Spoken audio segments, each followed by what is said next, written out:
ગુજરાતમાં યોજાનારી સ્થાનિક સ્વરાજ્યની ચૂંટણીઓ અંતર્ગત સુરત મહાનગરપાલિકા માટે પક્ષ દ્વારા જાહેર કરવામાં આવેલા તમામ ઉમેદવારોએ પ્રદેશ પ્રમુખ સી.આર. પાટીલ સાથે સૌજન્ય મુલાકાત કરી હતી. આ બેઠક દરમિયાન પ્રદેશ નેતૃત્વ દ્વારા આગામી લોકશાહીના પર્વ માટે પસંદ કરાયેલા પ્રતિનિધિઓને પ્રોત્સાહિત કરવામાં આવ્યા હતા. સુરતના રાજકીય ફલક પર પક્ષના મજબૂત ગઢને જાળવી રાખવા અને જનસેવાના સંકલ્પ સાથે મેદાનમાં ઉતરેલા ઉમેદવારોમાં આ મુલાકાત બાદ અનેરો ઉત્સાહ જોવા મળ્યો હતો. રાજકીય વિશ્લેષકો આ મુલાકાતને પક્ષની શિસ્ત અને એકતાના પ્રતીક તરીકે જોઈ રહ્યા છે.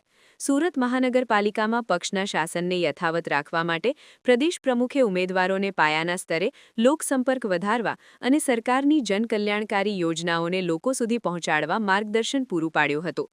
આ બેઠકમાં દરેક વોર્ડના સમીકરણો અને વિકાસના મુદ્દાઓ પર ભાર મૂકવામાં આવ્યો હતો, જે આગામી સમયમાં પક્ષની રણનીતિ નક્કી કરવામાં પાયારૂપ સાબિત થશે.